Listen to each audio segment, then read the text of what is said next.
A creative heart is oftentimes a sensitive heart or an open heart. And as creatives, we do this beautiful work that a lot of us have felt called to, and we've been coloring as long as we've been alive. Like there's this like creative thing that runs through us. And we get parachuted into very uncreative environments all the time. You've got a love-hate relationship with more than one of your clients. I know this because I've spoken to thousands of creatives who have the same challenge. So I invited the co-founders of Harc Creative, that's Jarren MacDougall and Parker McLean, to talk about why our relationships with our clients tends to fall apart midway through projects, and what you can do to change this dynamic. If you want to work with people who respect your expertise, you want to finish more meaningful projects in your creative career, then this video is for you. Hello, party people. Good evening, everyone. Can you hear us all right? Can you see us all right? Can we see you, more importantly? How are we feeling tonight?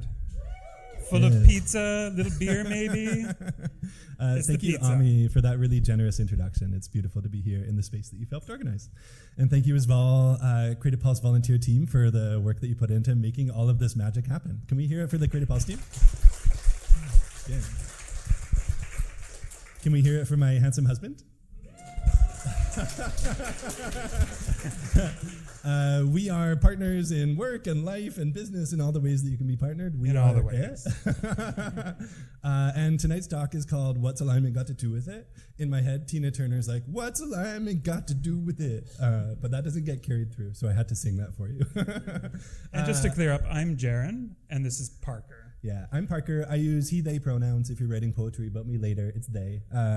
Or he if you're nasty. And tonight we're talking about alignment, and that sounds like lots of different things. It can sound like corporate doublespeak. But actually, this talk is about how we found a way to work with ourselves. Alignment in here, and projecting that out into the way that we align with each other, and the way that we align with our clients, and then the way that the creative work aligns with the audience or the end customer. All of that is one continuous chain, and we're happy to share with you our stories and our experiences tonight. But one thing we really want you to notice is that we are on a stage, but we're not sages. We're humans, and we're learning, and we're making mistakes, and we're trying things out, and we're getting it wrong, and we're making just as many errors and running into just as many walls as each of you. But we have some stuff that we'd like to share that has helped us feel more at home in our work. Yeah, so Parker's point, we didn't want to get up here and be like, we did this and life is amazing now. We're going to share stories, and we're going to show you the progression of those stories and how we've come to this alignment stuff. It didn't happen overnight. Don't beat yourself up if you're not fully aligned all the time with everything. That's an impossible thing to do. But we're going to share a couple things that might help you along your journeys. So, sound good? Buckle Are we up. all in? Thumbs up? Great. Okay, why don't you get us started off by telling us a little bit about who you are, and then I'll do the same. So again, my name is Jarren. My pronouns are he, him. And I actually grew up just outside of Vancouver in a place called Cloverdale. Okay, yeah. See? Some of you know Cloverdale. It's home of the rodeo, or of a rodeo. And I grew up in the 80s predominantly, where it was quite a Bible Belt, honestly. There was a lot of Christianity around, and I grew up in a very fundamentalist Christian home. Okay, a little aside about this tie. This is grade 3, and my mom came back from Nova Scotia with this tie, and it's the tartan. My last name is MacDougall, it's our tartan. And I wanted to wear this to my school photo, and she said, Jarren, nobody's going to be wearing a bow tie. And I said, I don't care, I'm wearing this bow tie. I don't remember if I was made fun of or not, but I love this photo. And when bow ties became back in fashion, maybe about 10 years ago, do you remember that? I was like, it's back. I get to wear my bow ties again. But I digress. So I grew up in a Christian context, a fundamentalist Christian context, where we weren't even allowed to listen to regular music. So everything was curated for us. My friends were not allowed to be from secular world. My music, movies, everything was censored, honestly. And being a young queer kid, I noticed right away that I didn't align with this life of Christianity in this form. And so at the age of 16, I decided to come out to my parents. It didn't go super great, unfortunately. But I knew at that time in my life, I was like, I just had to do it. There was something in me that said, you've got to come out, even despite what might happen. So I told my parents. They were very upset, of course. They didn't kick me out or anything. They're loving people. But they were concerned. They were concerned for my faith, my life. And at that time, when you came out as gay, everybody said, just don't die of AIDS. That was the only thing that I heard over and over again. So there was a lot of fear, for sure. And my parents decided to join a group through their church, and thus began a campaign of telling me how I can be healed from this gayness. So that went on for some time, and it wore me down, honestly. For about a year and a half, it wore me down. And then I decided to join this group. We call that conversion therapy today. It certainly wasn't called that at the time, but I had to stuff everything that I had sort of tried to liberate from myself and stuff it back down and try to live in this kind of hetero life. It didn't go as planned, and about a year and a half in, I had a moment where I was like, something's off. Something is really, really off. And so as a young person, I said, it's time to get the hell out of here. And I was like, how far can I go to get away from this? Got a one-way plane ticket to London, not Ontario, but the UK, where I lived in the UK and Ireland for just over 7 years. And during that time, I worked to liberate myself and my voice. Are there any Irish people in the audience tonight? Yeah. Irish people are incredible storytellers. Incredible. And I remember being at many a party where it seemed like every Irish person had like a song or a poem in their back pocket that they would present. And I was fascinated by this. Coupled with the fact that I knew that I was quite an empathic person, and people would tell me very quick things, like deep things about themselves upon meeting me. So I knew I had this ability to hold space in a certain way that was sort of innate for myself. And with this appreciation of storytelling, I discovered something about myself, that I love to create space for stories. And so I went through my life. I did many different things, including, entrepreneurial pursuits. I studied medicine. I studied like very different things.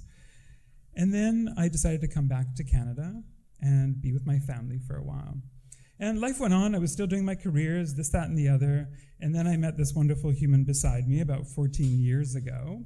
And we were living our life. And so I decided that I would leave the career that I was in, because again, something was off. Do you know that feeling when something's off in yourself and you're like, something niggling, maybe it's in your stomach or the back of your head? I've had a few moments of that in my life, and that was one of them. So I was like, I'm out of here. I need to make a move again. And I decided to become an executive coach. I'm going to leave it there, because I'm going to pick up the story in a minute, but I'm going to let this lovely human beside me tell his part of the story, and I'll catch up with you in a minute, okay? Thanks, Jen. All right, so I'm Parker, as I mentioned earlier. I was born with a different kind of body than most of you folks. So I was born with a high arched palate, which meant that all the bones at the top of my mouth were so highly ascended when I was an infant and then into childhood that I couldn't feed in typical ways.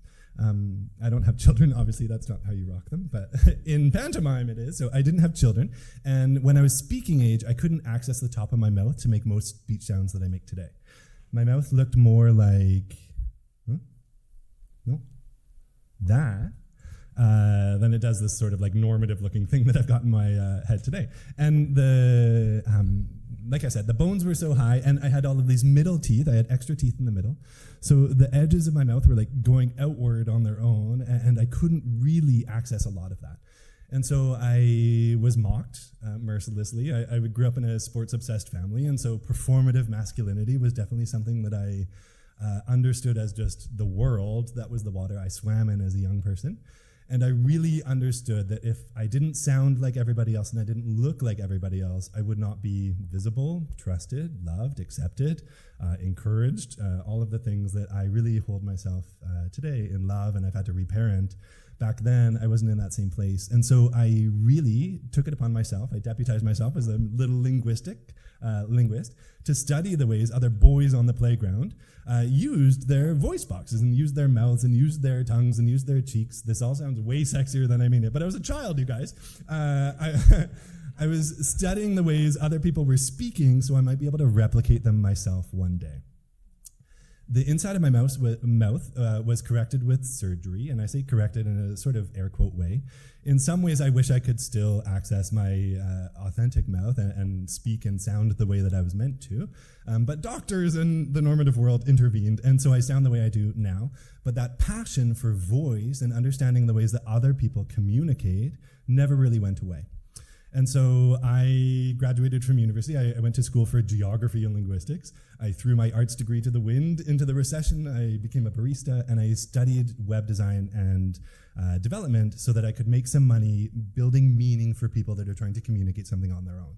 A sort of like early step in this career that I've built for myself. And over the years, I worked on my own. It was very, very depressing, frankly. As you probably noticed in my early story, there was a lot of self-work I had to do in order to love the being that I am and to really celebrate my gifts.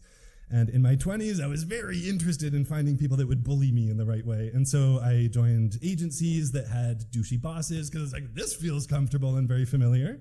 And I thought that that's what work was supposed to feel like. If I wasn't pushed down all the way into the ground and I wasn't designing something that didn't feel like me, was I really working? And I worked at in-house jobs. I took gigs at corporations and got design feedback all the time that was like, this is too gay, or I wish this looked like some other style. And time again, I had this feeling like, I thought you chose me. I thought I was the designer that you like brought into this role. And so like when I'm doing my work, isn't that enough because it's me doing it? But it wasn't. Spoiler alert. All of those organizations had to go through their DEI process. Now, hopefully they're in a different place and they have more space for accessible people or people who need accessibility. But at the time, that was not the case. And so I went to take a gig at YVR Airport during the pandemic. Being an entrepreneur was kind of shitty during early pandemic. If any of you run your own businesses, were you entrepreneurs in early pandemic? Raise of hands. Yeah. And was that a great experience for any of you? Yeah, great. 2 thumbs down. 2 thumbs way down. I'm seeing a lot of like... Yeah, I had that same experience. And so I went and took a job at the airport. I was like, this would be a great opportunity for me to just do graphic design and forget about the entrepreneurial part for a while. And Tamara Vrooman became their new leader while I was there, and she moved from Van City to YVR. And so she took the organization through a values exercise because they had thought that being the most luxurious airport in the world was really going to be the bed they could lie on. But during pandemic and global travel wasn't a thing, that reputation didn't mean anything to their brand. So they had to find a place for their brand to grow from that was authentic. And so they did a values exercise, and each of us employees had to choose our one signature value from a page of values. And I'd chosen creativity without even thinking about it. I've been coming to Creative Pulse events for years, and I was like, yeah, I'm definitely oriented around creativity. And Tamara Vrooman walked past my desk the next day, and she said, Parker, I know you see yourself here, but you're actually over here. And she pointed at this picture of a cloud. It had like sun coming through it, and it was about hope. And she said, the way that you make other people believe that whatever we're working on could matter is the thing that makes you special. And I don't know if she knew she was talking me out of my job, but I went in the next day and resigned. And I was like, I'm sorry, all of a sudden I know what my career is actually about. And so I left and I came home to Jarren, who had just finished his program at Royal Roads in executive coaching. And together we started noticing that what I had always been challenged by in creative work was clients who were kind of performative in their work or felt like design could be a pandering exercise. If it looks cool enough, then the outside world could believe this. And I was really disenchanted by that. I noticed that projects weren't going very deep. And Jarren doing executive coaching work was, by nature of the work, it's all deep. It's all, you get very deep very fast. And so it occurred to us that we could begin talking about branding projects from a place of inner alignment for people. So instead of brands being this sort of mural that the brand is painting on the outside and hoping the outside world believes what's painted, what would it be like if a brand like opened the curtains on who an organization or who an individual is?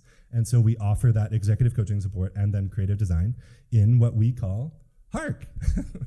And Harc is a word we don't use very often. Like Hark the Herald Angels Sing means like, shut up, the angel is singing. But it really means like to listen attentively. And in the work that we do, listening is kind of everything.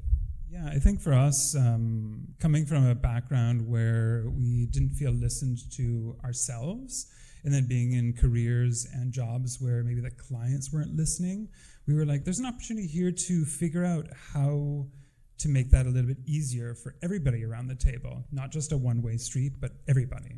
And so we sort of like decided we're going to do this thing. We're going to try. We didn't even have a website, and we signed like 9 months of work just talking about what was important to us and how we can help people. And people were really eager for this. I don't remember during the pandemic, but mental health, I don't know about you, I wasn't in a good place, and people were just wanting some sort of connection, even in professional circumstances. We were all at home on Zoom and isolated, feeling very, very isolated, and having nowhere to talk about that. And so we decided, let's talk about it. Let's make this easier on everybody. And we were surprised that people were actually really excited to go there with us. And so we continued. So that's our story. That's how we got to now. We're going to get into alignment in a sec, but first we want to hear about who you people are. So an exercise, this is interactive. So before you start sweating internally, form groups of 3. And if you're at a table where 4 makes more sense, that's okay as well. But just do that part now so you can like rest assured you've got a group. Okay, take your time. Yeah, find a group. Good. Okay, great. It looks like everybody is grouped up. Yeah? Everybody feel good? Does anybody not have a group that they're comfortable with? Okay, great. You're going to have 2 minutes. Actually, we'll move that to 3 because there's some bigger groups. So you'll have 3 minutes as a group to tell each other one thing that you think makes you unique. Okay, just think about that for a sec. Note it to yourself. Reach inward. What makes you unique? And then when you're ready, start sharing that with your group. You have 3 minutes. Go ahead. Okay, so let's chat about how that went. No, not at you're all. doing it Not at perfectly. all. How was that experience? Can we hear from 1 or 2 people? How was it to tell someone what makes you unique? Okay, what makes it hard to know, Alexis?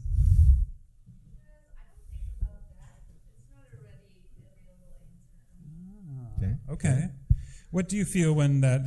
I'm sensing when you're about using like kind of like I'm uncomfortable even thinking about what makes me unique. Yeah. Is that what's going on? Yeah. Thanks for sharing that, Alexis. Thanks. Any Anyone other else? experiences? How was that for anybody? Good. Okay, what did you love about it?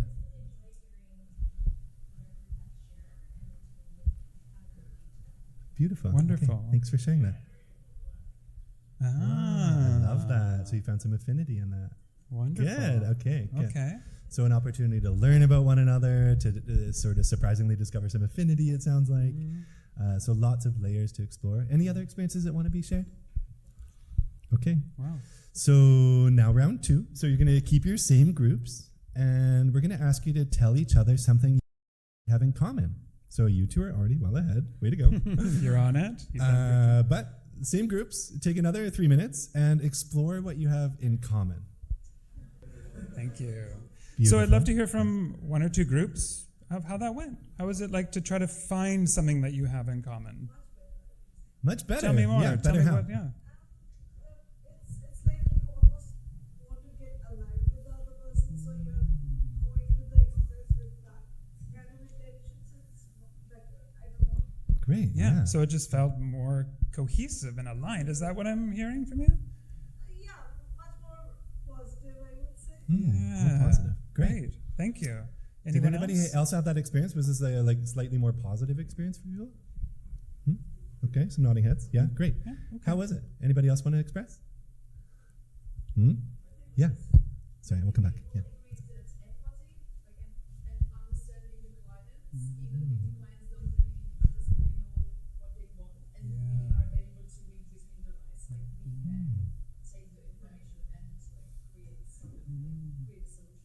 Wow, good.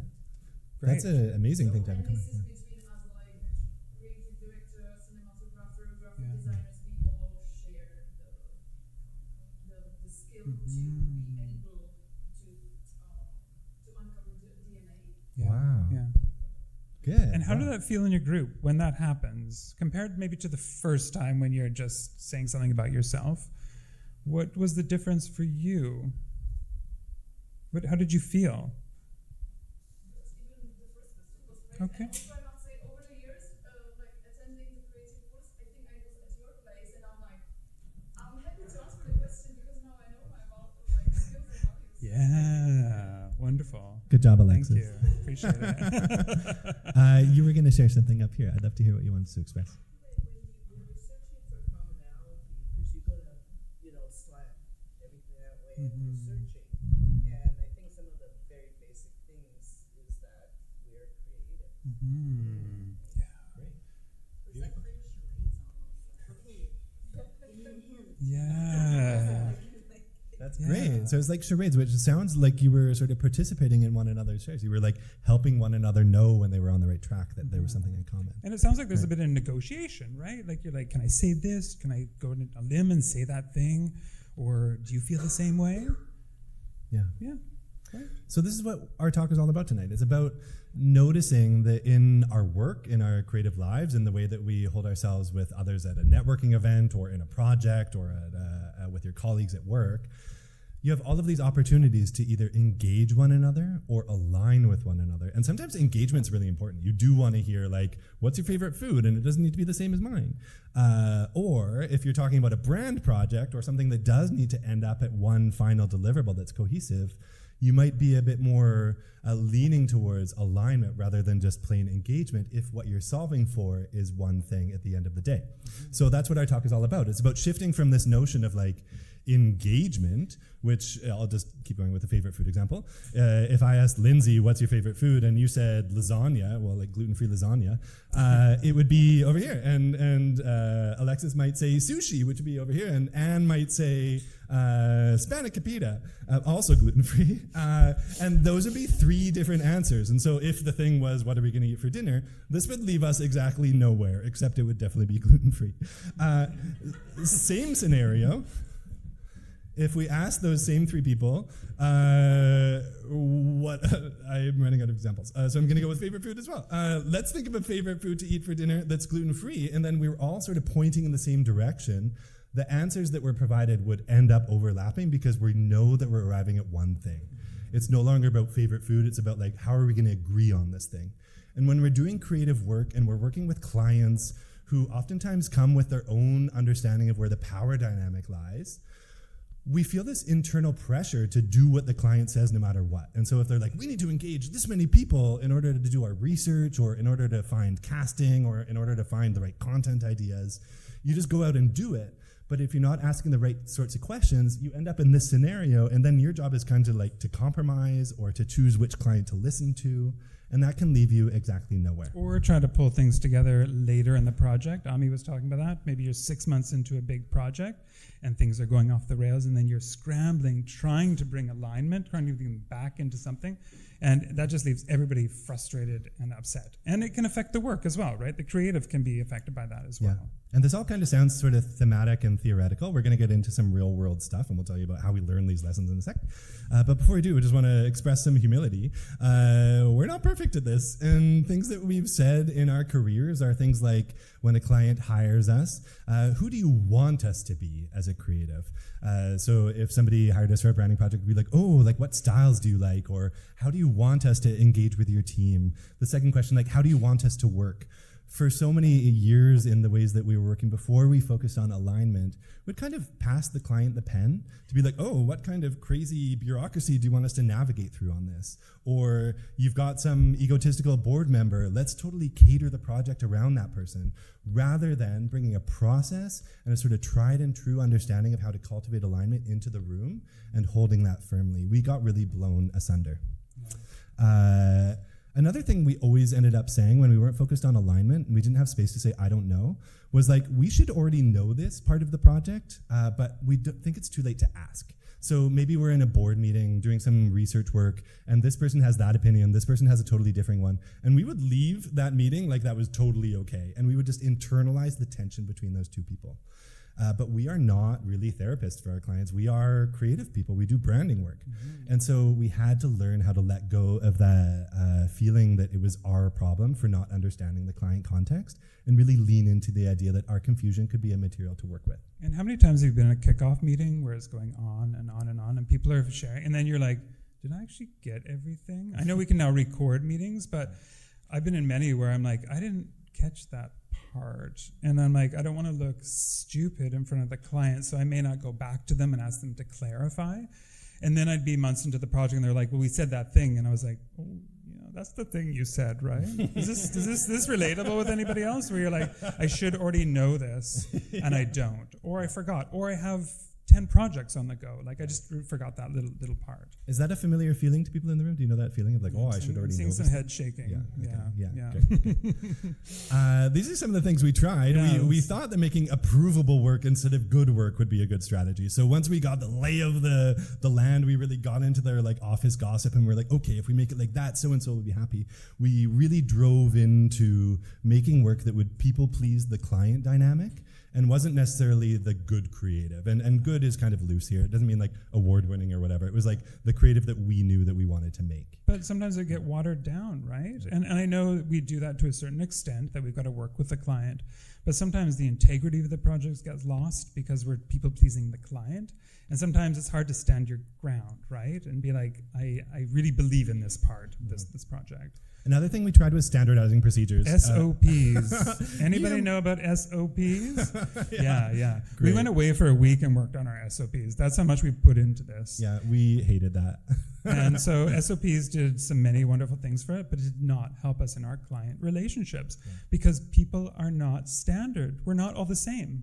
So you can have frameworks for sure, but the SOPs didn't really help us with our alignment problem. Yeah, we felt insecure, and so we like moved into rigidity and like boundaries and like hardening those things. But it was about like opening that actually got us out of the mud. So that's one thing. And then last, throwing money and creative at the problem. Yeah, I'll just work harder. I'll work through the night. I'll just hire somebody. Oh, we should hire that person. We'll just end. You're losing money, and the project is going down and down, right? Anybody relate with this? Where you're just like throwing as much at it just to get it done. And throwing like good ideas too. Like how disheartening is it to be inside of a kind of disorganized client experience, have a really good idea, you know that it's $1 million idea, but because of some committee situation, it doesn't get to pass go. That's so frustrating. And it means that the good creative that you are each capable of is not really seeing the light of day because of misalignment. So we hold our central premise for tonight is that aligned work equals fulfilling work. And the word fulfilling is really deliberate here because brief is something that gets fulfilled. A client need is something that gets fulfilled. A value can be fulfilled. But we're not saying like award-winning or like most stylish or most trendy. Ways of describing work that are more anchored in time like that can feel disingenuous after a certain amount of time. And so we really focus on doing fulfilling work, so that we're not always wondering, like, what are we trying to get out of our jobs? It's like fulfillment, right? And you deserve to be happy, right? I mean, we don't do our jobs just for misery.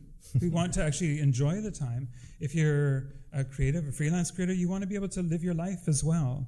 And unfortunately, we talk to many creatives who get bogged down in this part where they're just like, I hate this. Like, I actually hate going to work. Or there's this client call and they're like, ugh. Like, I just want it to be over already. And that's what they're coming into the call with. And it's totally understandable, but it's going to affect the relationship and the project more than likely. It's complicated. A creative heart is oftentimes a sensitive heart or an open heart. And as creatives, we do this beautiful work that a lot of us have felt called to, and we've been coloring as long as we've been alive. Like there's this like creative thing that runs through us. And we get parachuted into very uncreative environments all the time. And so we've got to notice that it's like the inner fulfillment that we're talking about. And if you can start solving for that and focusing on that, you can have more bounded conversations. You can say no to the right projects. You can find ways of working that feel more aligned with your specific diversity. So it's a great thing to say, right? This sort of work could be fulfilling for you. Yeah. But we didn't get there overnight. No, it was hard to get here. It Like took really, really years hard. and conversations and debriefs to figure out some pieces.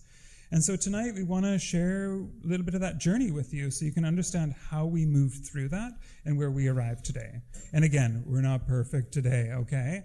But like I said, we've figured out a few things, so we want to share that. Just give you a little walk down memory road with Harc right now, and we're going to share a few little projects with you. How's that sound? That's it. Great.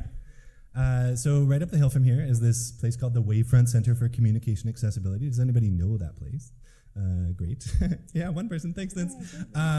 So before it was up there, it was in Kitts, and it had a crappy old name. It used to be called the Western Institute for the Deaf and Hard of Hearing. And then the deafblind became part of their community, and they were like, we're the Western Institute for the Deaf and Hard of Hearing and the Deafblind. And nobody knew what that meant. The word institute felt relevant to their community several decades ago, but is really not aligned with where they're at in their exploration of diversity and accessibility today, or 7 years ago when I was doing this work. And so they hired me, before it was us, to do... This is before I came on the scene. Yeah, but he was still at home giving me back rubs. They hired me to rename them as an organization, so come up with a different name, and to rebrand them. And so I started doing it. I dug into their archives. These are like real things that I looked at. And got into the name. I'm going to skip past some of the creative parts in order to talk about the way this landed. Because a lot of their community are signers, the way that they'd been spelling out the name before had been WIDHH. And so the W was something that we wanted to maintain so that the sign shorthand could be the same thing. And so when we moved into their new brand space, they arrived at the name Wavefront Center for Communication Accessibility. Just a little side door on the name rationale. Instead of naming the organization about who it was for, we talked about what they were about. So like shifted away from describing a long list of people and started talking about their values, communication accessibility. And we had to come up with a generative metaphor that was wavefront. So like being at the front of a wave, because they do research, and also sound waves seemed like a really obvious metaphor to draw from. So I loved this work. I was like really into it. My friend Scott Knowles helped with the design of this piece. And it was cool because it was like a W, it was a wave. It was also kind of like an ASL person waving, a person who spoke ASL waving. But they hated it. Well, actually they didn't hate it. The board loved it. And the executive director loved it. And all of their communication staff loved it. And so it got approved. We made mock-ups, we made business cards, we worked on their email signature. We were like into web design city. And they were like, we're going to present this to our community, and essentially implied they were like, and then we're going to let off the confetti cannon. And so I was in Burnaby in some conference hotel room, conference hotel, not in the hotel room, in the ballroom, presenting this work to their community. I was like, here it is. And there was an interpreter beside me on stage that day, an ASL interpreter. And I didn't really expect what was coming next.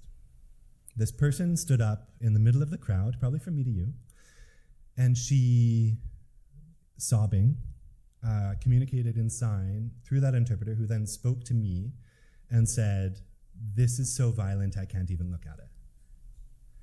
And I, if you were paying attention to my earlier story, have felt marginalized through communication differences at many different stages in my life. And so the feeling in that moment, I'm getting goosebumps even as I say this, that I had done violence to that person in a way that their communication diversity wasn't being honored, really shattered me. I had no idea how I could have missed it. And she began explaining that when she was a young person and her parents noticed that she was moving through the world a little different, they took her to an audiologist who tested her hearing. And this might just look like a graph with some lines on it to each of you. But Jody explained to me through this interpreter that when she had been indexed by an audiologist, this is exactly the moment in her life that somebody codified her as different, that somebody codified her as having a disability. This diagnostic tool has haunted Jody her entire life because all of her incredible diversity is reduced down into a very ugly-looking graphic that has nothing to do with the way she moves through the world, and instead describes the way that she doesn't fit into the rest of the world. And so Jody, to her beautiful credit, stood up bravely in that moment and expressed this to me. And I felt destroyed, really. I was like so depressed after that, because I had really understood that the work was me and I was the work. What was it like for you? What can you? Yeah, well, I wasn't working with Parker at this time, so I was doing the husband thing. But I noticed a couple of things, that you were extremely upset. And knowing you as I do, doing violence to people is not something you do. So it was distressing for you. And I think I watched you sort of grapple, like, how could I have done this differently? Like, why? How could I have missed this? This is a huge thing. And I just remember you being very upset and unsure, like, where do I go from here? So I'm a lifelong crier. And so I went to the executive director and I was like, oh, this feels some kind of way. And I had the clarity in that moment to be visible in what I was feeling to her. So I shared my experience with Grace, this incredibly passionate and compassionate person. And she suggested that we work with Jody, that we sit around a table and work with this person to understand the ways that we gotten it wrong and then move towards getting it right. And in that moment, I really had to notice that I had missed something, but that I didn't know what question to have asked at an earlier stage in the process to not have missed that. I don't know how I could have found that information earlier. I had to sort of be open to the understanding that I couldn't have gotten it right on the first try, and that the project was about getting there. It wasn't about getting it right on the first time. So this meeting with Jody was amazing. She's like, everything about it looks great. We could just rotate it a little bit. And I was like, it's not going to look like a W, and it's not going to look like a wave, and it's not going to look. And she was like, shut up. It looks good. And so now it's legit. There's like a big old installed thing in their lobby, and they love it. And this brand is now out in the wild and totally feels like a real thing.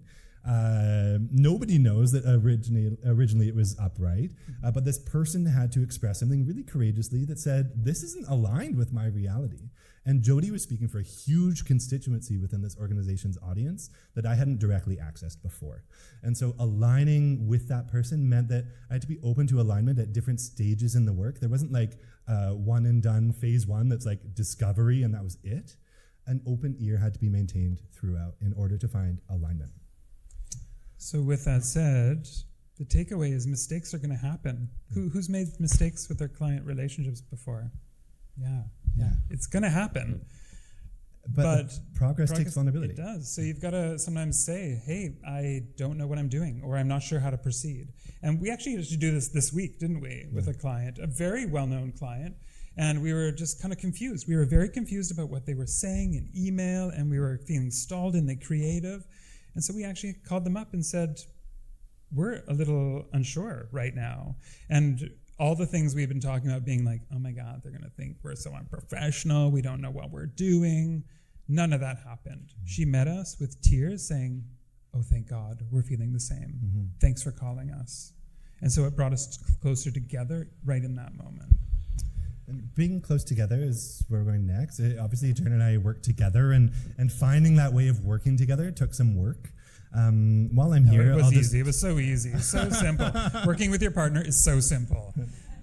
It's not. It's a lot of counseling and a little bit of cannabis.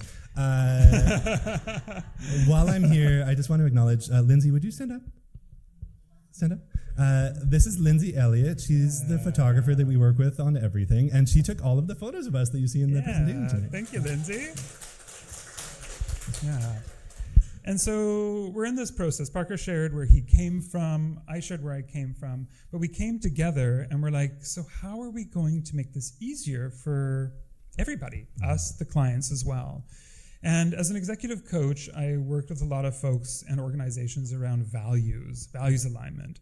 And 5 or 6 years ago, I think we have more awareness about what that is now, but this was revolutionary, what values.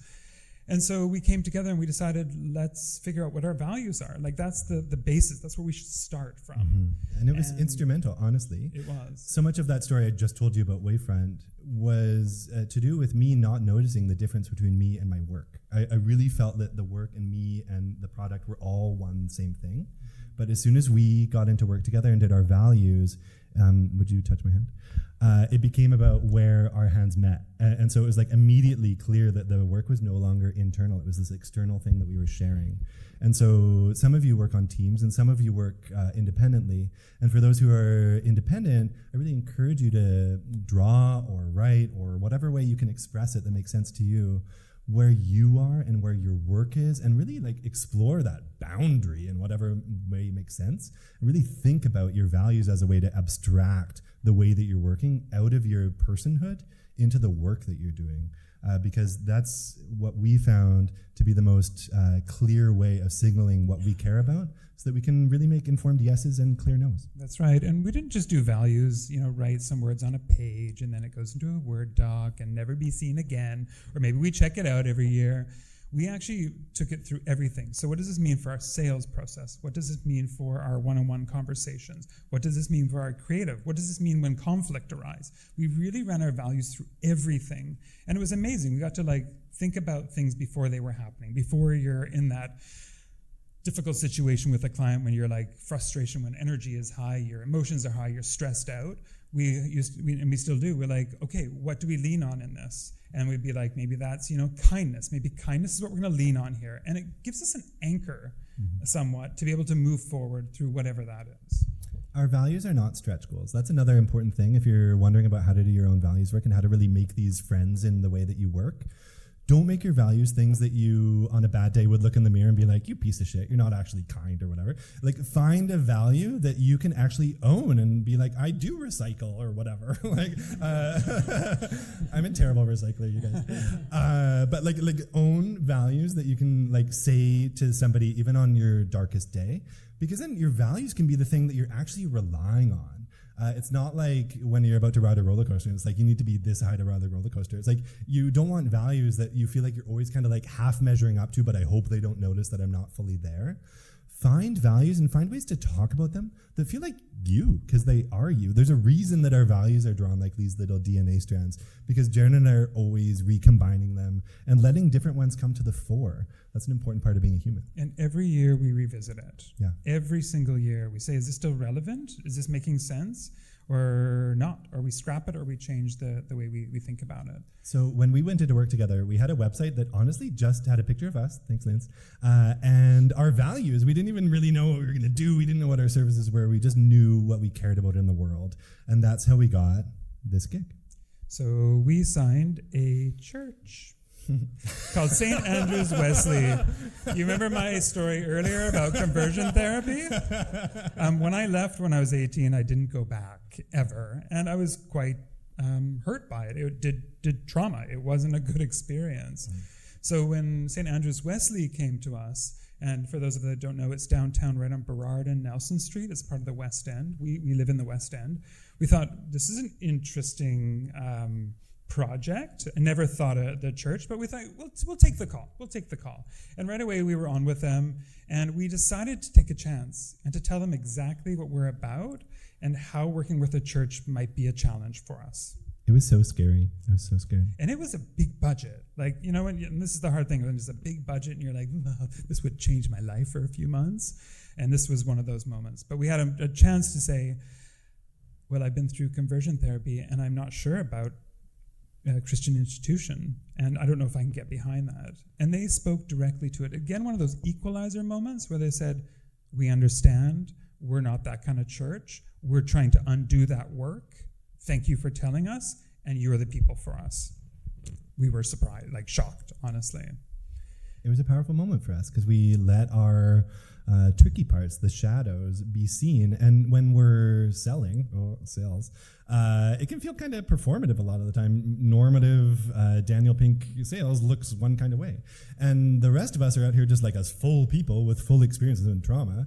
And finding the right place to name that is kind of tricky work. But if you're wondering why you're working on client work that is misaligned with who you are or your values, think about exploring the question about compatibility out loud with the client. The worst thing that can happen is you decide that it's not a good fit, but holding everybody capable of leaning into that conversation, Jarren gave those people a chance to hear his experience, and what arose was healing for you. Yeah, and I didn't dwell on it. I wasn't like, you are to be paid for all the trauma that your religion did. But having a space at the table around it. And I incorporated that into my story, so I was able to tell them as part of my story about what felt inauthentic, and I was able to move through it. And they really went for it. They were very excited. There wasn't anybody else. We were like, in those times when you go up together, you're like, we didn't get that. We totally didn't get that.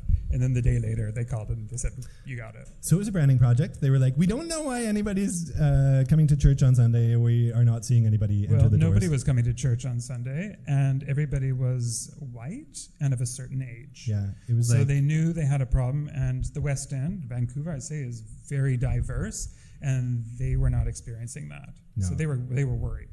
And they couldn't figure out why. And we were like, well, what's your brand position? And they were like, a light in the heart of the city. And we're like, who does that make sense to exactly? And they said, all of us. We're like, great, good for you, love that. But nobody's coming in, wonder why. And so we taught them to think more empathically using this experiment. So we're going to run this experiment now.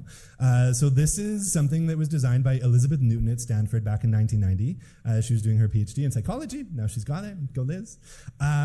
So each of you is going to choose a partner. These are little dyads, okay? So 2 people teams. And find somebody that you're comfortable touching their hand, okay? So with your eyes, you don't have to speak right now. Just with your eyes, make eye contact with the partner and like find that person. Go.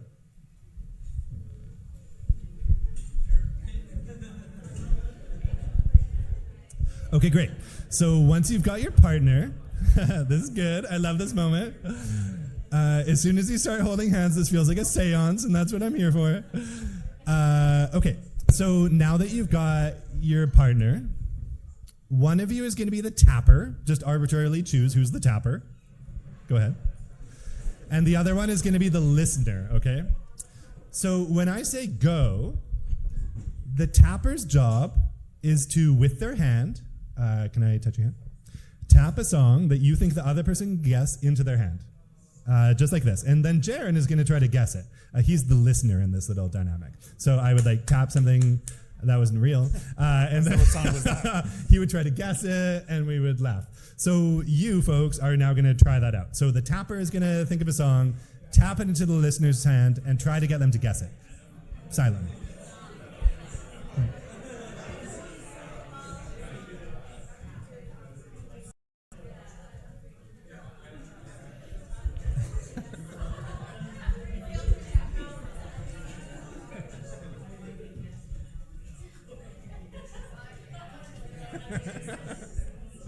Oh my God. Okay, let's come back.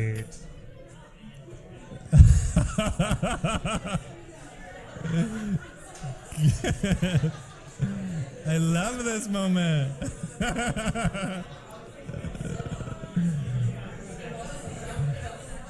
Okay, good. Okay, so come on back. when you're ready, don't stop, don't you get down. Bum, bum, bum, bum, bum, bum. Okay. So here's the shocking part. You got it? Right. Good. You'll never guess what happens next. All right, that was just clickbait to get you to be quiet. Okay. So how did that go? Does anybody want to express? Who got it right? Who got it how that right? went? Anybody go well? Yeah, you went well. Okay. What was that? Repeat back. Okay, good. Thank you. Yeah. Who chose happy birthday? No. Usually a lot of people. Love it. Okay, so thanks for being a little experiment guinea pig. We've seen this done hundreds of times. You people in the back are the first people I've seen use 2 hands, Yeah, which was like patty cake. I illuminating love moment. it. I love it. So here's how the statistics shake out on this. If you did not get it right, you're with the majority of people. Only about 2.5% of people who try this experiment accurately name the song. So it's a hard thing to do. You two are savants over there. Good for you. But for most folks, you're totally lost in the sauce when you're trying to guess. Why is that? Because you have no idea. There's all these people around you tapping other things. You don't know what's in the other person's head. However, how do you think the tapper would have rated the probability that the person would guess it? If you were in a tapping position in this experiment, did it seem dead obvious to you? Yeah, okay. You're also with the majority. So when asked before the experiment was run, how's this going to go? Tappers rated the statistics at 50%. The tappers are like, there's no way you're not going to get this. And the listener's like, I don't get it. Like, that's it. And that is exactly what we call an empathy gap. That means that you as a tapper think that this is so self-evident, but the listener knows nothing about what you're saying. And so St. Andrews Wesley thought that a light in the heart of the city was exactly what they needed to say. So obvious. Of course, we're an LGBTQ affirming organization. And to the outside world, that meant literally nothing. Nothing. Nobody understood it. And so we got into the work. Yeah. So we did huge amount of community research and engagement around this, including folks in the congregation, volunteers, the staff, and then we went out into the community as well, because we were like, there's something off in the community. What is that? Like, why aren't they wanting to partner? Maybe they're not church goers, but they do community events. So we started talking to folks in the community, and we heard a few things right away. Was that they are totally inaccessible. There's no place for me there. Even though they're a 2S LGBTQ affirming church by the United Church, but that was nowhere seen. Nobody knew about that. And so we talked to a lot of folks, of diverse folks that we could, and we talked to some congregants. And we talked specifically to some queer congregants about why they're there. Remember conversion therapy? I'm like, what are you doing here? Like, that was my inquiry. And they said one thing happens every Sunday, that the ministers use some version of this. Whoever you are, whoever you love, wherever you're from, you're loved. And so we were like, okay, there's something about that term, and we played around with it. So we were like, we're gonna bring this in, we're gonna workshop it a bit, and so we did. Yeah, so we got them to agree that something that meant something to people who are taking a vulnerable choice to sit in church and feel at home there could be a good starting point for a brand position. And so we built their whole brand around that. And Jarren had the brilliant idea, as he mentioned, churches are built as houses of God. In like the olden days, these cathedrals were like up from the street with like no windows. You could just like look in. It was meant to be like grandiose so austere, and right? Like how they're like, I wonder why it doesn't feel warm. You're like, you got this big cathedral, these big gray, everything's gray and big. It could be opposing. the stone. So we were like, let's wrap that. So Jarren had the idea to wrap their front staircase in this kind of like Technicolor explosion. When you were looking at it from the street, it looked chaotic in just every color. But when you were coming out of the church, the tops of the stairs were a graded rainbow. So you had this experience of sort of like walking down this optical illusion that was an inclusive one. And we repositioned their entire brand around this statement. No matter who you are, no matter who you love, all of you is welcome here. And immediately some of the ministers were like, that's ungrammatical and we can't run it. And we're like, well, you might be thinking about belonging a little bit different, because churches since forever have said, you're welcome here, but actually leave that garbage at the door. Or like, you're welcome here, but leave that trauma at the door. Or you're welcome here, leave that diversity at the door. And we wanted to make sure that they were being really, really clear that when they said, you're welcome, it's all of you. It's every single part of you that's welcome in this space. Because that's kind of what we had it here at earlier stages. And in that conversation with them, this back and forth, like they were ready to kind of scrap it at one point. They were like, I don't know about this. It's not correct grammar. And we had to be like, there's something here. And we went back to the research and we said, folks are lighting up around this. And so they agreed. They said, we'll go for it. And then we wrapped the stairs, and pazzow! People responded to it. Pazzow! People from all different backgrounds and religions started coming into their church, just inquiring about what it's like to be part of their community. And St. Andrew's was freaked, like they were so surprised. Yeah. They didn't realize they could do this. So we had to encourage them and ourselves to practice listening. Jarren had to listen inward in order to find the right fit with the project. We had to encourage them to listen outward in order to notice what was landing and what wasn't.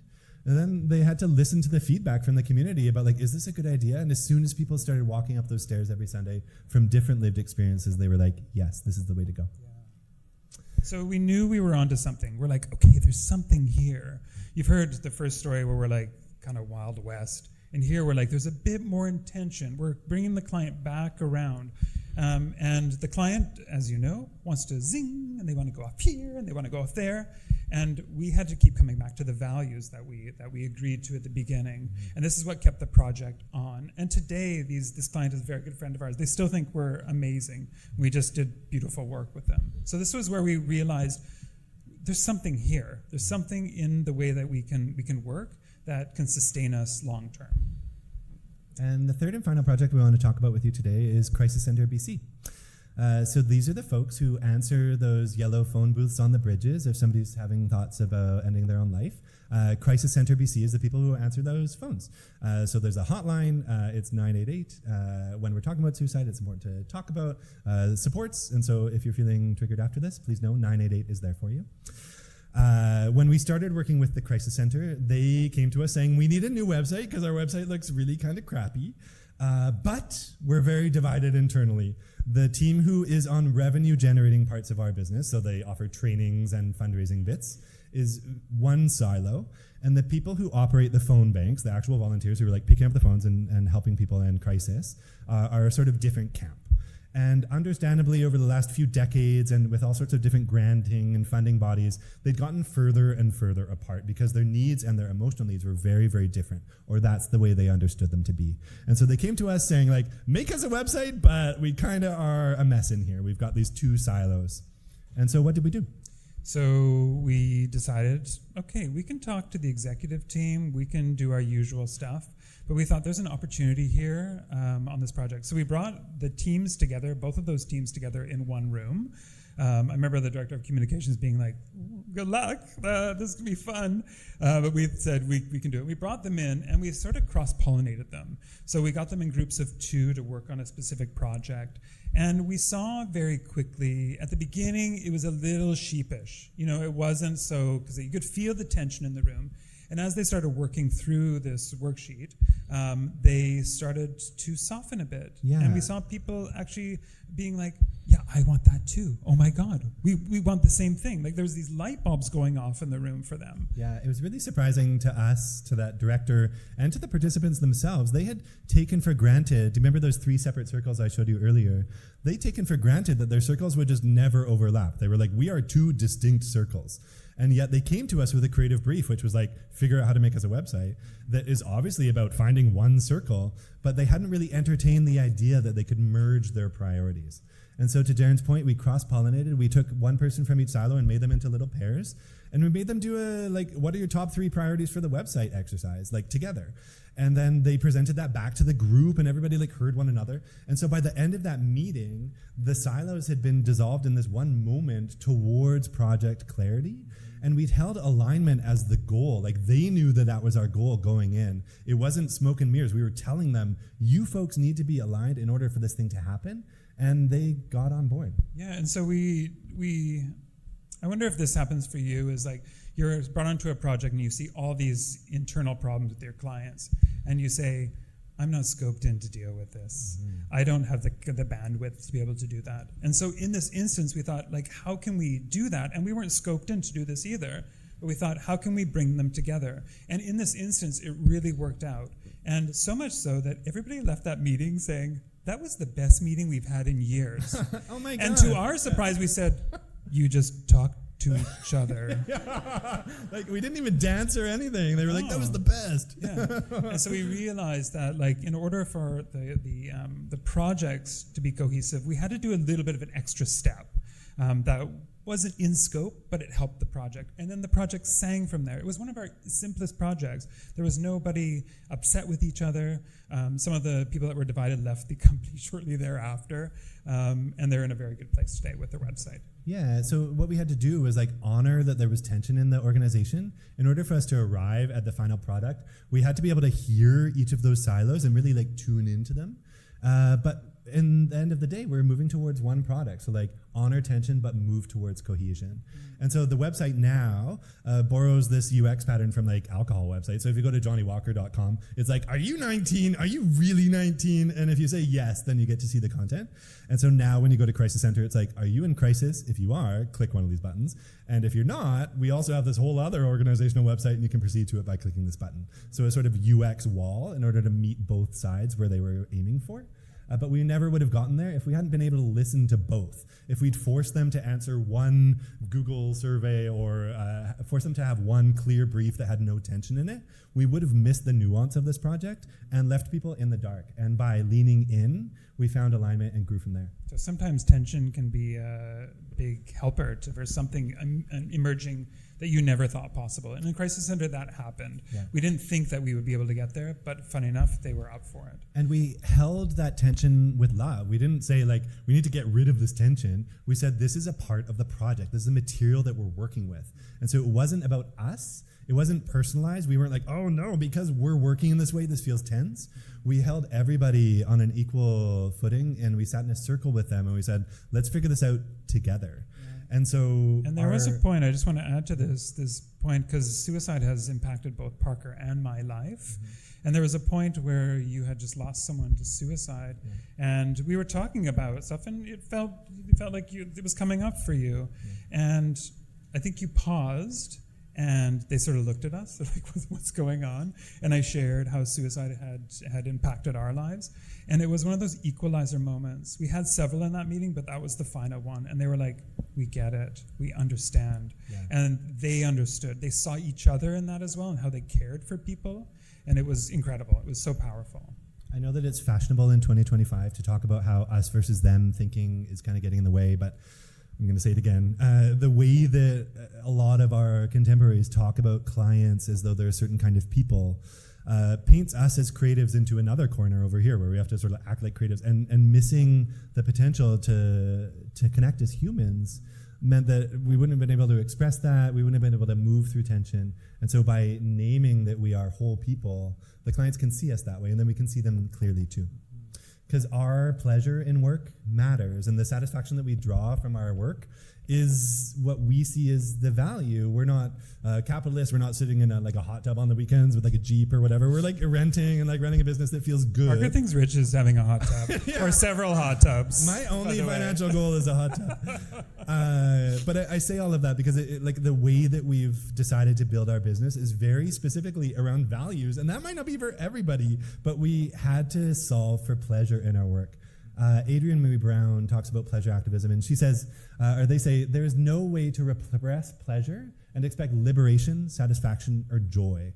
The only person in any of your careers that's going to make your work pleasurable or enjoyable or something that you can still be doing in 2 years from now is you, because you know what it feels like to do your job every day, and nobody else is going to speak up for that. That's right.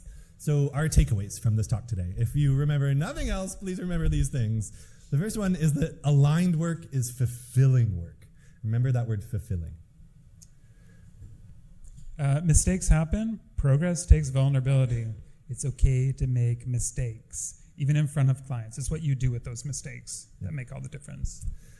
Practice listening. Remember that listening and tapping exercise? Like, think about that and teach your clients about that and teach your colleagues about that. Like, everybody thinks that it's so dead obvious, but you gotta get used to thinking like the listener instead of the tapper. If you find yourself in meetings that you're doing all the talking and the client is not doing any, pause and start asking questions. Just ask as many questions as possible. And tell them you're doing it.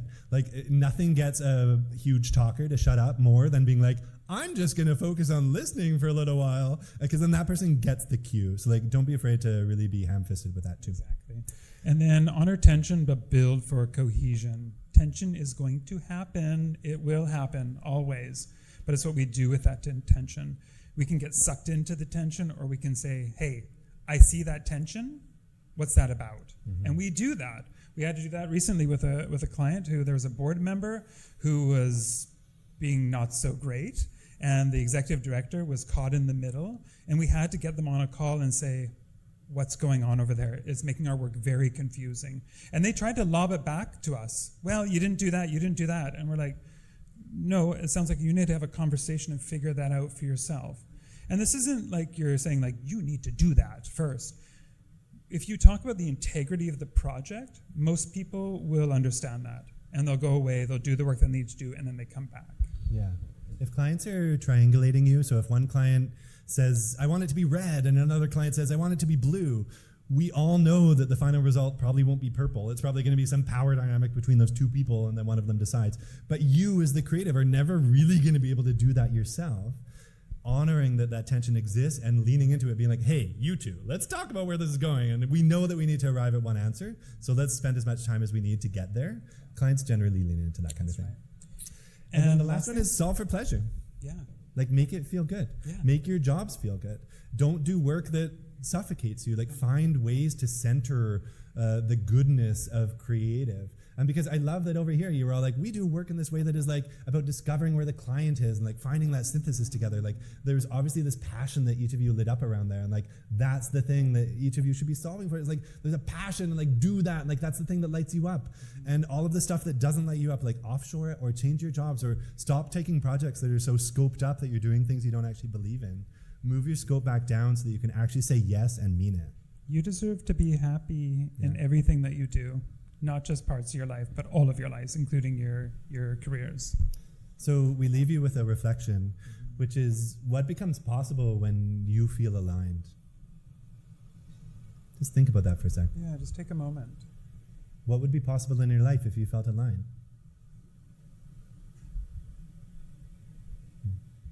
Anybody have everybody. anything they want to share with the group? What is possible when you feel aligned? And you can guess. I like a contemplative audience. Thank you for bringing this inward. Yes. It has been a joy to share our stories with you. We have, I think, some time for questions. We are not magical. We're just humans, and we're just at this moment in time. And if we gave this talk 3 months from now, it would sound very different because we're going to keep changing. Both of us are going to keep changing and growing and learning.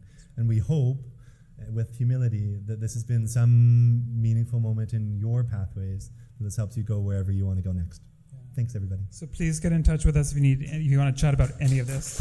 Thank you.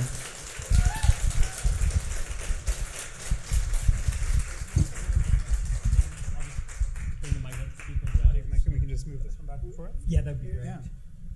Oh, there's another one. Oh, no. Magically one appeared. That was phenomenal. That was phenomenal, guys. Thanks, Chris. Yeah, I just love how vulnerable you guys were with both personal and your work. Like, most people just aren't willing to lay that out there, especially with the story we were talking about with the hearing. I mean, that's pretty heavy. You know, that'll take you down, especially in a public environment. So, I mean, yeah, thank you for sharing that. Thank you. So, yeah, we'd love to take some questions if anyone has anything to ask. How did you get the call from the church to start with? Good question. Yeah, great question. I'm going to get a chair instead of here so we're not towering over you. Can we get 2 chairs up, please? Yes. So actually, with Wavefront Center, that hearing client, there was a fundraising manager who worked on that project, David Love, and he began working with the church afterwards. And because he'd seen Harc move through that with openness and vulnerability, he knew that branding a church that is LGBTQ affirming in COVID time, 315 bodies had just been dug out of the ground in Kamloops. So being a church was a tough brand to begin building, but he knew that somebody that could hold space for the tension and the vulnerability of that would be the right partner. And so he brought us around the table because he'd seen how our values were deployed previously. So there's synchronicity involved. Oh yeah. Oh, I'm yeah. a big magical thinker, and I think like if you're moving from a place of like being aligned with yourself, generally the right kind of people bump into you over time.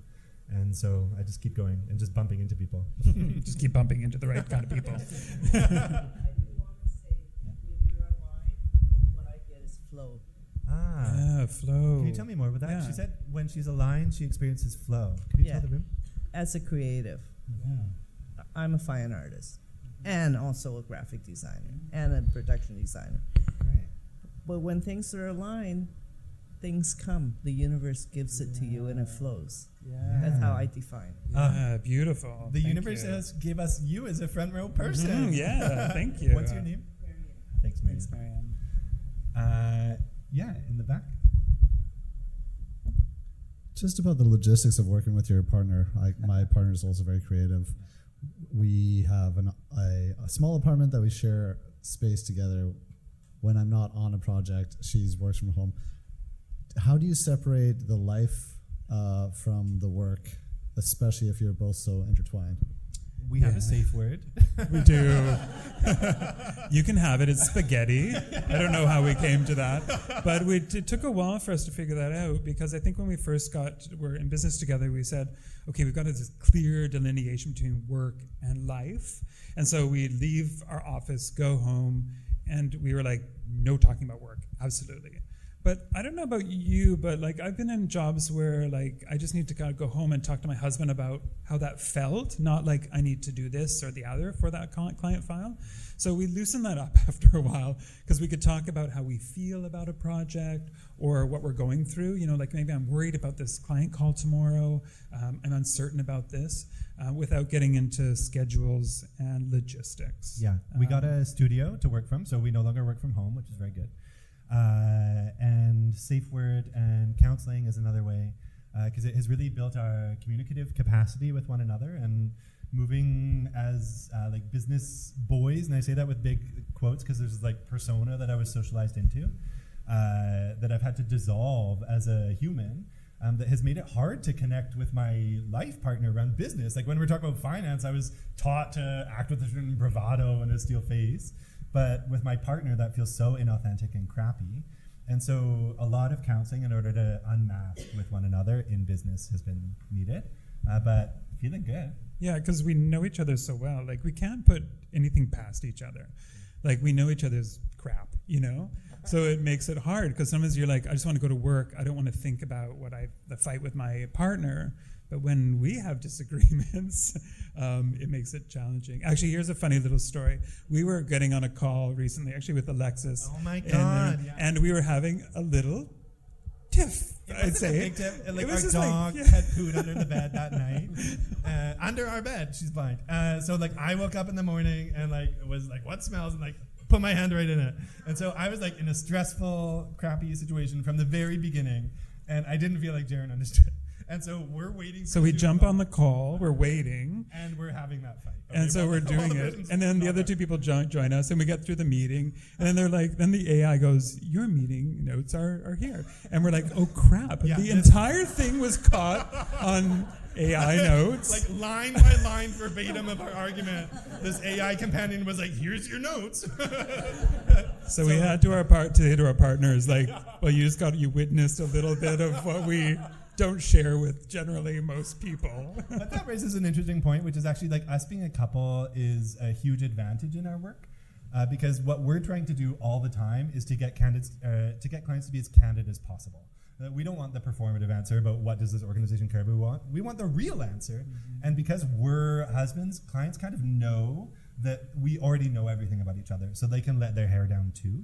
And so for any couples who do business together, like really own that you're a couple and explore what becomes possible from that place. Mm-hmm. Yeah, and then we actually share our stories every time we're meeting with a client, and then we ask them to do the same. Yeah. And this is a really beautiful thing to witness each other as humans before you jump into the business part. And we see that it just changes the conversation because they know a little bit about us and our relationship, and we know a little bit about them and their kids and their dogs or their life or their career.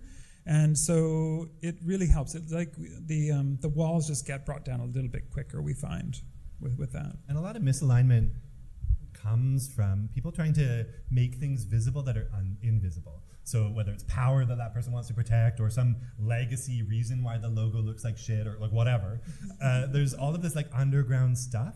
And when we give people a chance to tell the how you got to now story, a lot of the things that they've been looking for the right point in the meeting to say just come out right up front. So Jarren and I do tell those very open stories that we've shared with you in each of our new client contexts because it gives them permission to bring whatever they've got to the table too. And that story took a while. I didn't include the conversion therapy for a long time because I thought, well, that's not very interesting. It happened so long ago. But yet when I tell people that story, they're like, oh my God, it must have been awful. And so I eliminated that part and I would just jump to Ireland. And for me, at one point, I was like, I'm not doing myself and my story any service here, and I'm not bringing my full self. So it took a little bit to tell that story a few times. And honestly, sometimes when we're on cold calls from places that are not central hubs or we're not sure how it's going to be reached, I still, to this day, be like, I'm going to go for it. I'm just going to say it. And surprise, surprise, people tend to have similar stories or know someone have similar stories. So it's hard to get there, but it pays off. Thanks for the question. What was your name? Apollo. Thank you very much. Thank you so much, Paul. Who else? Who else has a question or something you want to say? Yeah, you. What's your name? Hi, Sorry, my could name you is say- Soumya. Okay, hi, Soumya. Nice to meet you too. I'm a brand designer as well. My question is, my takeaway was getting aligned with yourself and then with the people you work with and their teams, and especially I really connected with the part where you spoke about how we end up working for approvability sometimes. Coming to my question, what do you have to say to someone who does not have a sounding board? So I'm by myself, working for my own, trying to set up my own practice. Nobody in my family or friend is creative really. So, but you guys have each other, and it was really inspiring to see how you used each other as a sounding board to navigate getting aligned. Yeah. What would you have to say to a solo entrepreneur to kind of navigate those. Basically when I'm lost, when I don't have anywhere to brainstorm for ideas or how to get out of even emotional situations at work. Yeah. Thank you for the vulnerability. Yeah, and it's a of the lot question. to carry, and we understand the privilege. And there's many times where I say to Parker, I don't know how you did this on your own for so long, because I really don't. And so I understand we have some privilege to be able to help each other in that. But when you're on your own, you sort of have to set up your own supports, like internally and externally as well. And that can look like a few different things. Maybe you have folks, what I found helpful is that I have folks that I reach out to once a week. We have standing dates or phone calls where I know that I can talk to them about what is happening in the business. And even though I have him, I still need others to be able to do that. And I find that really helpful. Another helpful, this is going to be funny, is to talk to ChatGPT. Yeah, that's what I've been doing for the last 3 months. I don't know about you, but I'm an outward processor, and I have to go through layers and layers to get to the thing that I'm trying to go to. And sometimes Parker is like, are you at the thing yet? Because you've been talking for a while.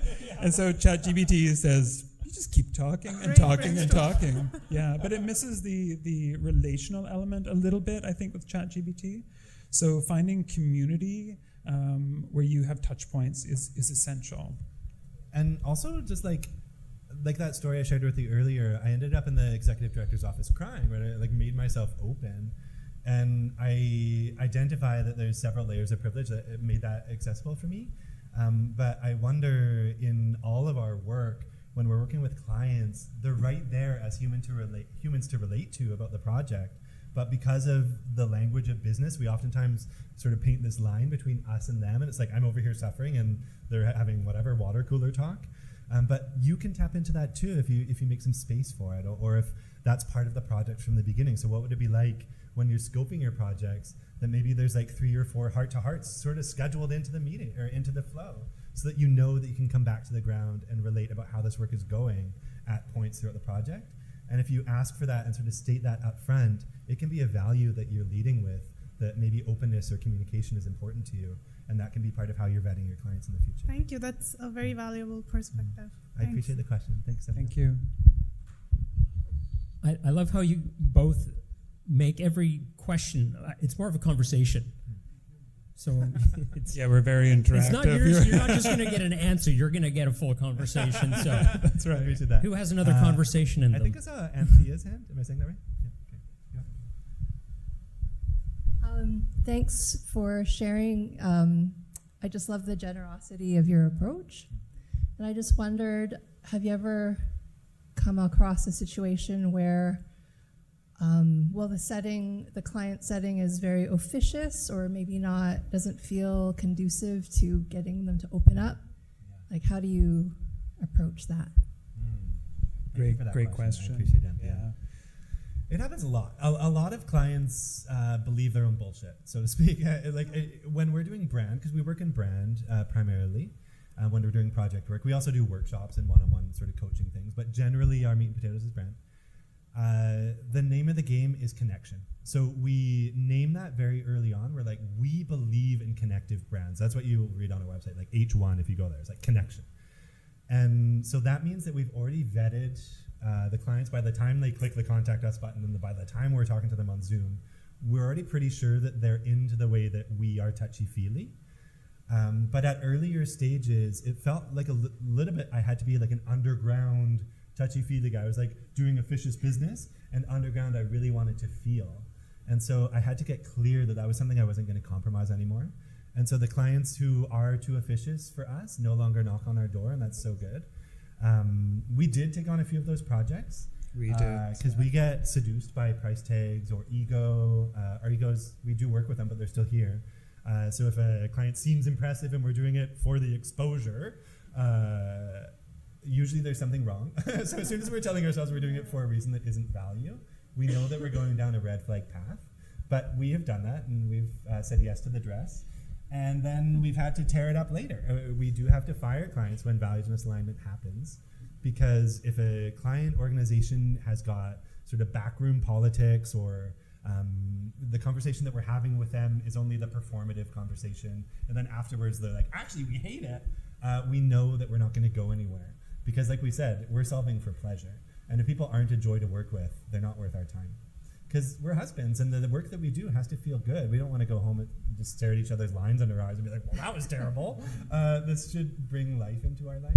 And so that's been the thing that we've been focused on. And the longer we do it, the easier it gets. It's like a magnet. And also, boundaries are huge. And we had to learn this the hard way, where clients would sort of push us around or kind of be unkind, actually, straight out unkind, surprisingly, in some sectors where they're caring about people. And you're like, well, I thought you were taking care of people. But we've had to have boundaries where we're like, and we bring it out again, and we're like, we're noticing this tension in our meetings. Are you noticing that too? And then let them answer. And they normally are, or they're bringing that tension in. And that's the hard part. And then we hold it with some compassion. That sounds really tough. Well, can we come back together? What does that mean for us here? So now that we see each other, where do we go? And the minute we get to see each other as humans, even in a professional sense, it's like something just changes. And then the conversation is like, I see you, you see me, great, let's get back to the work. Yeah, it doesn't need to go down like a road of like what's happening in your organization and, oh my God, this is terrible, this person is awful. Because I'm sure many of you have been pulled into those conversations where you're hearing coworkers bash each other or departments bash each other. And so we see our job as being like, hey, this is our North Star. We all agree on that North Star, and our job is to keep on that North Star. And so alignment doesn't just happen at the beginning, it happens all the way through. And it can happen in big ways and it can happen in small ways. But as long as, and this helps with me, being like, our job is to keep going with them and to get them to the end, which is whatever the deliverable is. But it's hard. Sometimes you want to get involved in their drama, right? Because you're like, well, I like so-and-so, and so-and-so seems like a big jerk because he's rude in meetings. And it's hard for us to not get sucked into that, especially when you're an empathic person and you want to listen to people. And that's where the boundary comes in. It's like, we'll listen, but then I need to go away and not make that my own. Yeah. And so that's the inner work, you know. And for me, I use meditation as a practice or grounding, just to be able to like find myself again. Because I can go out into the world and I kind of feel a lot of other people and I have conversations and I can get lost in that really quick. And so I use meditation as a way of just bringing myself back to myself. And maybe that's 5 minutes before a phone call, just like checking my breathing, take a few deep breaths. Pro tip, if it's tension in the room, get your clients to take 3 deep breaths, in through the nose, out through the mouth. It changes it every time. And we've been in those meetings where it's like tense, the energy's building. And one of us will say, let's just take 3 deep breaths. And I can always see a couple of people going like, deep breath, really? Are we talking about breath? And we do it, and the whole room calms down, and then we have a conversation. So anything to bring alignment into the room, and usually that's like a calm nervous system, generally. That deep breath thing really reminds everybody that we're all humans. It takes roles out. We're breathing together. What could be more primary? But it brings it all the way back to the ground. And to your point, like working with Jarren is a huge asset because I'm a bleeding heart. If some client has a hurt feeling in a board meeting, I'm definitely protecting that person with my life for the rest of time. But Jarren is really good at practicing boundaries. And he's like, this is our scope. We're going to have this conversation in this way so that we can move through it generatively instead of what I would generally do, which would be like sandbagging and then like making that person a villain. And then it just gets worse and worse. So like leaning on each other is an important part of how we align as well. It's not that we have to be everything to everyone. So we get to really know what our lane is and work from there. Great question. Thank you. Great question. Okay, how about one last question before we get up and stretch our legs? What's your name? Sebastian. Hi, Sebastian. Hi, Sebastian. Hey, thanks for the talk. I had a question about, and this is something because I'm a web developer and I'm trying to be more online and figure out how I want to present myself because I have a website, but just LinkedIn and getting myself out there more. So I'm curious, when you started Harc Creative, from where you started versus now, how you chose, like, how did you connect the gap between how you wanted to present yourself in person versus online, whether it's your website or social media? Yeah, good question. Yeah, great question. I can like feel that question in my bones. I can like relate to the feeling of trying to build a brand at the same time as trying to sort out my own stuff, figuring out who I was in the world. I don't know exactly your age, but I have a feeling that generationally, maybe you're figuring out where you fit in your career and in your sector. And I think that that's a difficult and vulnerable place to be branding from, because oftentimes you're thinking about like, well, what does the audience want? Or like, where's attention at in LinkedIn, and how can I enter into that space? But what we've had to do in our own branding is get rid of all the bullshit and honestly, like, just talk about what we can actually say we talk about at a party last Friday. So like, notice what you're talking about at a barbecue. When people ask you about your work and they're like, what projects are you working on? Pay attention to what you say, and then maybe write it down, because you're at a party, you might forget.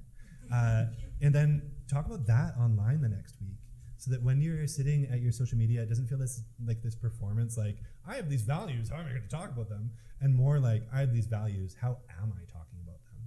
Does that make sense to you? Yeah, cool. Yeah, a handy little tip that I use is every day, well, not every day, I say every day, but it's every other day, is I think through the last day and I write one sentences about something that went well in my business that I could storytell about. And it's only one sentence. It's not like a full treatment. It's not the whole thing. And I ponder that over and think of like, how can I just tell this story simply?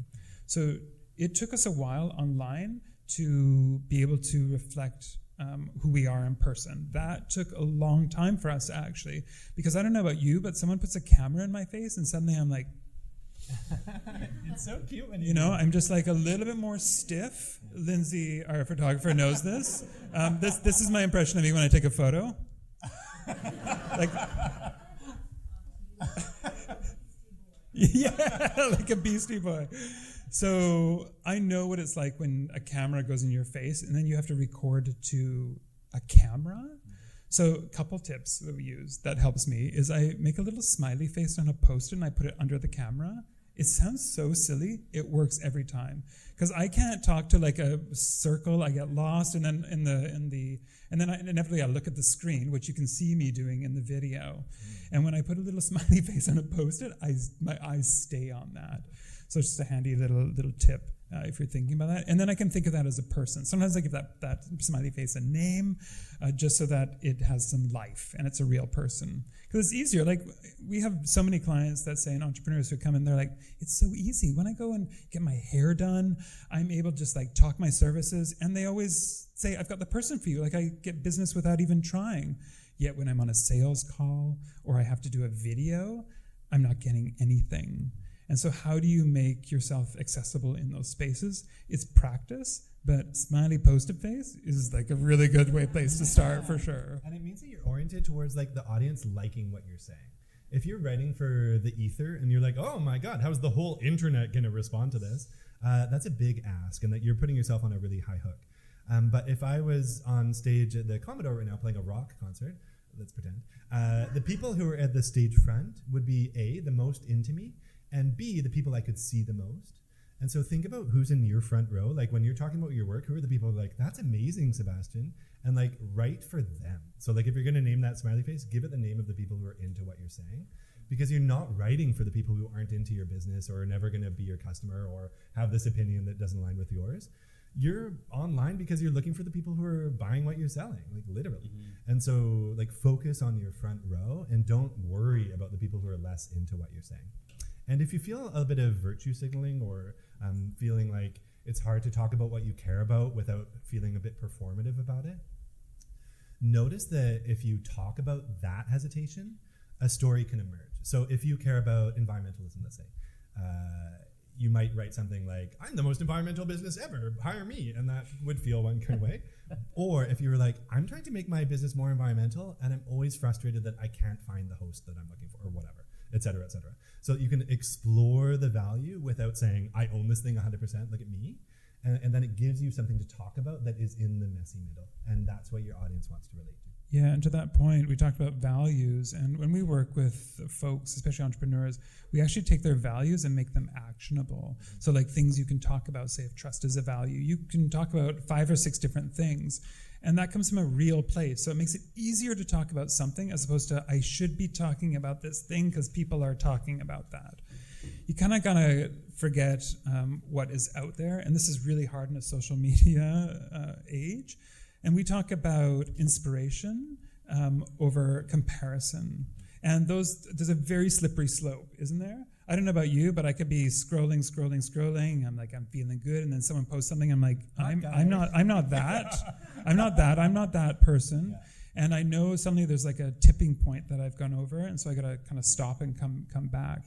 But always ask yourself, am I inspired or am I creative, or am I inspired? Thank you. Comparative. Oh, yeah. Compare. You have all been very generous with your attention. Yeah, thank you. Thank you, everyone. Please add us on LinkedIn and email us. We want to be connected with each of you. This is what we hope is the beginning of a conversation between each of us. So please, reach out. We really want you to do that. We'll stick around and we'll keep chatting. Yeah. But when you're chatting with one another, maybe you could talk to each other about where are you looking to align more in your work, or what's one value that you carry that you're looking for somebody else to share with you. Yeah. Thanks so much. Thank you, everyone. Thank you so much, guys. That's awesome. I'm going to abuse, before you walk off the stage, I'm going to abuse my MC power for a second and ask another question. Yeah, is it okay? Do it. I know there's a lot of freelancers in the room, a lot of people running small studios, and they're resonating with what you say just by the engagement. You can see that. But I also know that a lot of us struggle with identifying our values in the first place. So we talk about the messy middle. Can we talk a bit about the messy beginning? How do we actually figure out where the line in the sand is? I love this question. Great question. Let's hang out. Let's go for a hike and talk about your values. Honestly, we think the easiest place to start thinking about your values are do a quick exercise, blank piece of paper, pen, lots of space, maybe some nice music, and just write down 3 stories that come to mind that you felt the most alive. Just think about that. When did you feel the most alive in your life? And write down those things. And then once you've got them, look back at them and notice what the commonalities are between those 3 stories. Usually there's some common threads. If you're somebody who likes to be outside and you care about the world around you, maybe you're camping in all of your stories, or maybe you're always at a conference in these stories, you're really alive when you're on stage. You can sort of deduce like a detective what your values are by noticing when you feel the most like yourself. Because we live in this world that expects us to be performing an identity all the time. We get put through the university meat mill, and then we're these automaton designer types or whatever. But really, it's how are you a designer versus how are you a designer is all about what's in here, and that's what values mean. It's the North Star that you've always been navigating by. That's why we say they're not stretch goals. These aren't things that Jarren and I wish we were. These are things we've always had since he was wearing a bow tie and my mouth looked like that. And so honor that your values have always been bringing people together, or family, or standing in your own light. I love that. Yeah, another little tip I can get is if you have an idea of what your values, so maybe you're respect or kindness, and either get someone to ask you this over and over again, or ask yourself this, is why is this important to me? Why is this important to me? Why is this important to you? Right? And you just keep writing, and just being why is it important to me? And it flushes out why this is, because we go through layers, right? We're respect is good because it's good, and then we keep asking. We go the layer. This is why it's helpful if someone else, you can just get your colleague or your boyfriend or girlfriend just to be just ask me why this is important to me a ton of times, and just record what's happening, and you start to distill right away. We run people through quite a process of elimination, where we have columns of cards. We put these onto cards so it's interactive, and then we break it down, and then we get them to rank it 1 of 10. So if you want that resource, get in touch with me, and I can definitely share that with you, so you can get your own values identified. Jarren's so good at that. And one last thing. Yeah, one last thing. The fear of oversharing. Oh, the fear of oversharing. Can we talk about that a little bit? Yeah. Do we need me to buff it up? Yeah. The question is, okay, you've gone through the process. You've followed those instructions. You've created your values. Now you're trying to live by them. You guys are really, really good at sharing authentic stories, but I bet you that if you're not living that way, starting to do that, that's going to be a challenge. That's going to be a thing that you're not sure about. Where should I say this thing? And you talked about it, the challenges, but do you have rubrics or things in your life that help you define, okay, this is the moment where I should like lean in, or this is a moment where I can, you know? It's a great question. And it's a muscle that you've got to practice using. So saying something really authentic and personal and deep. Don't just go out there tomorrow and start doing this, because you'll have a vulnerability hangover for days. And start small. Like, give yourself permission to say something a little bit true. Next time somebody asks you, how was your day today? Tell them about putting your hand in dog shit or like whatever.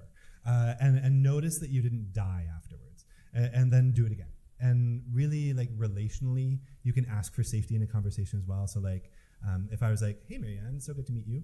Can I tell you about what happened to me today? And then you might say yes or no, and both answers would be good. But if you said yes, I could maybe tell you.